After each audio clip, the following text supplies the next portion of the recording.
Neil Coyle, do you welcome this general election and will you be supporting it?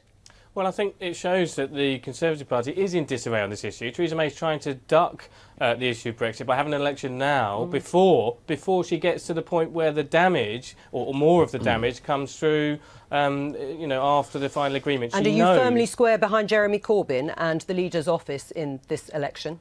Any Labour Prime Minister is better than any Conservative Prime Minister, in my opinion, and will do more for constituents like mine in Bermondsey, focusing on homes, jobs and the NHS. I know that Jeremy would make a better Prime Minister than Theresa May. Even though you've been a very staunch critic of him over the last few years. Well, the last few days have seen one private email I sent to Jeremy become the focus of office politics rather than the focus that it should have been on, which is, I was saying, we need a communications agenda that delivers on things like policing. And the police in Bermondsey do not have the resources they need in order to investigate all crime.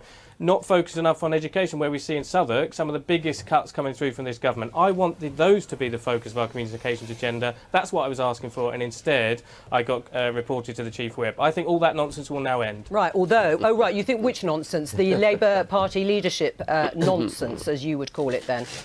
The internal, the silliness of reporting an MP to the Chief Whip for asking for a better communications agenda. But isn't it the internal infighting in Labour that is not going to put you in a very good position in this general election?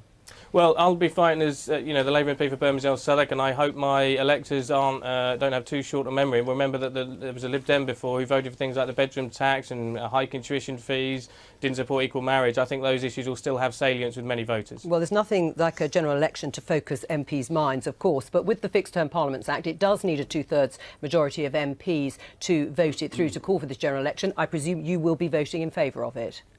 There is also the option of a vote of no confidence and then having an option for a different Prime Minister altogether. Right, so but Theresa May has said she's yet. going to put a motion tomorrow for MPs to vote on to call for a general election. Barry Gardiner and Jeremy Corbyn have said they will be supporting that. Will you?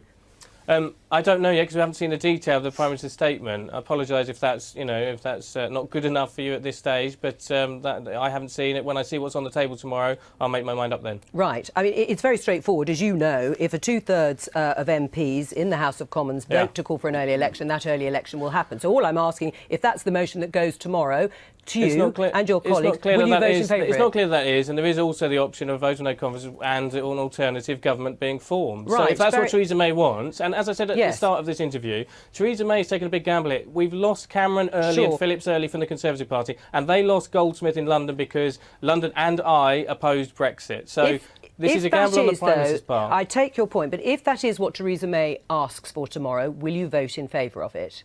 I haven't seen what the Prime Minister's asking for, so this is just speculation. So let's see what comes up tomorrow, and you can see how my vote will be recorded in the public domain. Right, fair enough.